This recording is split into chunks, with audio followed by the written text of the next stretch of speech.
Olá, graça e paz, tudo bem com você? Antes que eu comece a mensagem que eu propus a trazer aqui para você, eu queria pedir sua ajuda, no sentido de que você se inscreva no meu canal, para que esses vídeos sejam divulgados, para que mais e mais pessoas possam ter acesso às nossas mensagens. Conto com sua ajuda, se inscrevendo no nosso canal, tá? Hoje eu quero conversar com vocês sobre a história dos credos e confissões. Interessante, quando a gente fala em credos, logo muita gente liga credos à Igreja Católica Romana. Isso é ignorância, pois muitos anos antes de surgir a Igreja Católica Romana, a Igreja já citava os credos, mencionava os credos e acreditava na mensagem dos credos. Os credos surgiram por conta do surgimento de heresias. Heresias são perversões das verdades bíblicas, heresias são distorções daquilo que a Bíblia ensina. E então os credos vieram exatamente para combater essas heresias, definindo as doutrinas de forma correta, combatendo aquilo que as heresias andavam ensinando. Então a gente pode concluir que credos e confissões nada são senão uma exposição das doutrinas ensinadas na Bíblia de forma sistemática. Então o que acontece com os credos é que eles colocaram de forma organizada as doutrinas que são ensinadas na Bíblia, para a gente entender melhor a respeito da pessoa de Cristo, a respeito da própria Bíblia, a respeito da Trindade, a respeito da salvação, do perdão dos pecados, do Espírito Santo e etc. Então, os credos e confissões, eles definem as doutrinas bíblicas de forma sistemática, de forma organizada, para a nossa melhor compreensão. Houve os credos mais antigos, aqueles que estão relacionados à igreja primitiva, e aí nós temos, por exemplo, o credo apostólico. Quando falamos em credo apostólico, não estamos dizendo que foram os apóstolos que fizeram o credo, não estamos dizendo que esse credo apostólico é de autoria dos apóstolos, mas eles recebem esse nome de credo apostólico porque aquilo que está nele tem o apoio daquilo que os apóstolos ensinaram. Aquilo que está no credo apostólico reflete o ensino dos apóstolos. Daí então ele recebeu o nome de credo apostólico. Esse credo apostólico teve sua forma final por volta do segundo século depois de Cristo.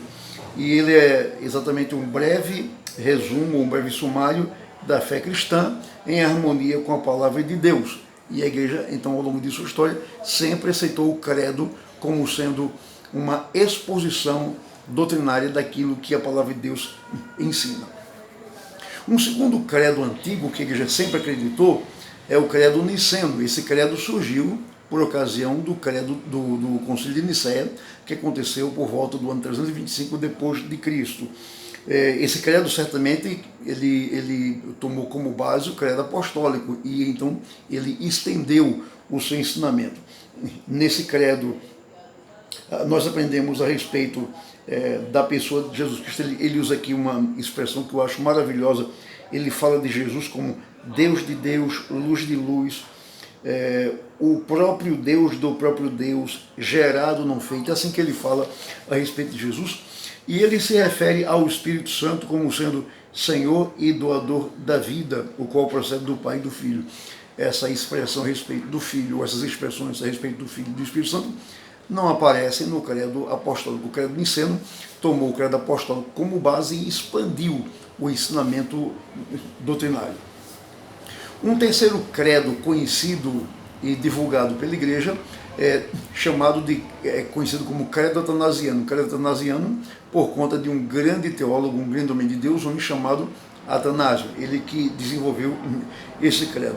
Esse credo é muito longo, muito longo. Daí então eu quero aconselhar você a ir lá na internet e você baixar o credo apostólico, o credo niceno e o credo atanasiano, para que você tome conhecimento do conteúdo desses credos, do que eles falam, para que você então possa aprender melhor as doutrinas ensinadas na Bíblia, que são sistematizadas por esses credos. Em segundo lugar agora, depois que a gente falou sobre os credos mais antigos, os credos relacionados à igreja primitiva, que são o credo apostólico, niceno e o atanasiano, eu quero agora falar das confissões das igrejas reformadas ou calvinistas. Então são várias as confissões. E eu quero começar em primeiro lugar falando da confissão, da segunda confissão helvética. Essa confissão foi preparada por um servo de Deus chamado Bullinger. Ele preparou essa confissão no ano de 1564 d.C.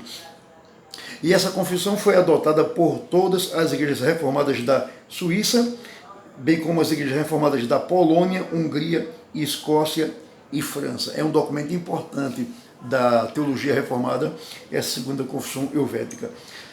Em segundo lugar, nós temos o Catecismo de Heidelberg. Esse catecismo é maravilhoso, é fantástico, é belíssimo. Ele foi preparado por dois servos de Deus, Ursino e Oleviano, por volta do ano 1562 a.C. O Catecismo de Heidelberg é utilizado pelas igrejas reformadas da Alemanha e da Holanda.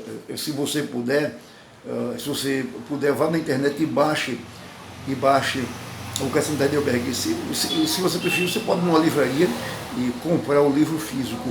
É um documento fantástico, esse Catecismo de Heidelberg. Em terceiro lugar, nós temos os 39 artigos da Igreja da Inglaterra. Esse documento, conhecido como 39 artigos da Igreja da Inglaterra, esse documento foi preparado por Cranmer e Ridley no ano de 1551 d.C. Esses artigos são doutrinariamente calvinistas e constituem o padrão doutrinal das igrejas episcopais da Inglaterra, Escócia e América. Em quarto lugar, nós temos a confissão de fé e os catecismos maior e menor de Westminster. Quem é presbiteriano, por exemplo, conhece bem esses documentos, porque os presbiterianos adotaram esses documentos, confissão de fé de Westminster, catecismo maior e catecismo menor, como seus padrões doutrinários. Daí, por exemplo, na igreja presbiteriana, ninguém pode ser ordenado pastor, presbítero ou diácono se não subscrever esses documentos.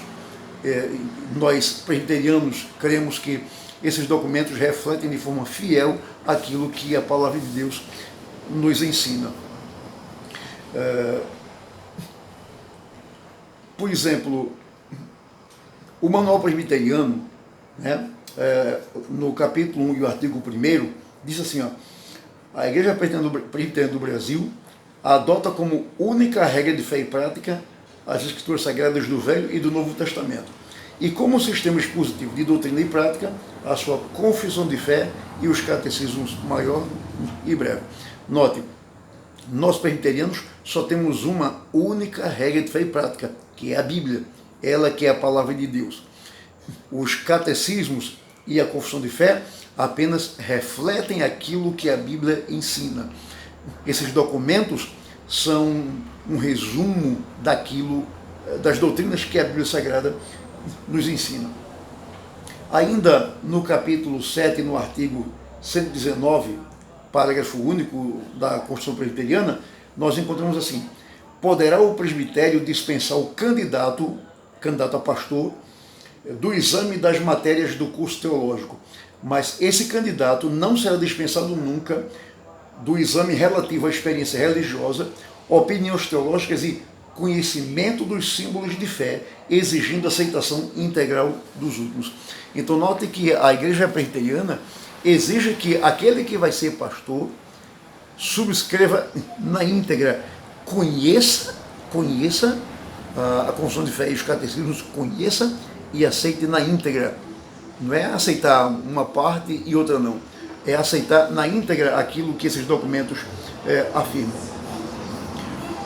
O nosso manual do culto, tratando da ordenação de pastores, presbíteros e diáconos, pergunta aos candidatos o seguinte: recebeis e adotais sinceramente a confissão de fé e os catecismos desta igreja como fiel exposição do sistema de doutrina ensinado nas Santas Escrituras? Né? Então veja como a Igreja Presbiteriana leva a sério esses documentos de Westminster, a confissão e os catecismos maior e menor. Então, resumindo, ninguém pode ser diácono, presbítero e muito menos pastor, se não aceitar, se não conhecer e não aceitar na íntegra os símbolos de fé da igreja.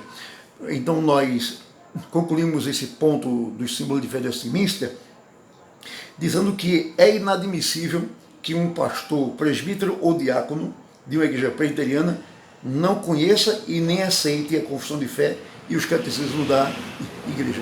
Porque, veja bem, nós cremos na Bíblia, mas a nossa interpretação bíblica vai de acordo com as doutrinas que nós temos na confissão de fé e nos catecismos.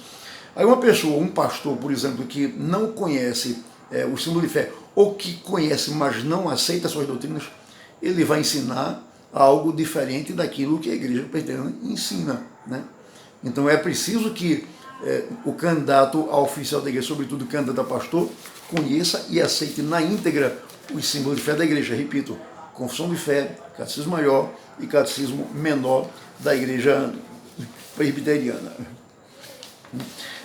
Então, fica aqui esse nosso estudo, esse nosso breve estudo, na verdade, né, sobre os credos antigos, credo apostólico, niceno e atanasiano, repetindo que o credo ou os credos não tem nada a ver com a Igreja Católica Romana. Esses credos surgiram muitos anos antes da Igreja Católica Romana. Um comentário aqui ainda sobre o credo apostólico, por exemplo, é que algumas pessoas ignoram o credo porque há uma parte nele que diz: creio na Santa Igreja Católica. Então, algumas pessoas perguntam assim: a Igreja Protestante Reformada acredita na Igreja Católica Romana? Quando o credo fala em Igreja Católica, não está falando de Igreja Católica Romana, porque muitos anos antes de existir a Igreja Católica Romana, já existia a Igreja Cristã. Quando o credo fala em Igreja Católica, a palavra católica significa universal. A Igreja é universal porque ela está espalhada em toda a face da Terra, ela está nos seus vários continentes. Onde você chegar em qualquer continente, você vai encontrar a Igreja Cristã lá. E também ela é chamada de católica porque ela abraça todo tipo de pessoas. Ela abraça homem e mulher, rico e pobre, negro e branco, livre e escravo. Quer dizer, a igreja abraça todo tipo de pessoas. Por isso que também ela é chamada de católica. Então, repito, o credo apostólico, niceno e atanasiano são os credos antigos. E as confissões, né, que surgiram por conta da reforma protestante, são as confissões de fé das igrejas reformadas. Repito, são a segunda confissão de fé helvética, o catecismo de Heidelberg, os 39 artigos da Igreja da Inglaterra e a confissão de fé e os catecismos maior e menor de Westminster, que são os catecismos que a Igreja Presbiteriana defende, os toma como base para as suas doutrinas. Ok? Então, muito obrigado pela sua companhia, obrigado pela sua atenção, e mais uma vez eu peço a você, por favor, se inscreva no nosso canal, tá bom? Deus te abençoe, um grande abraço.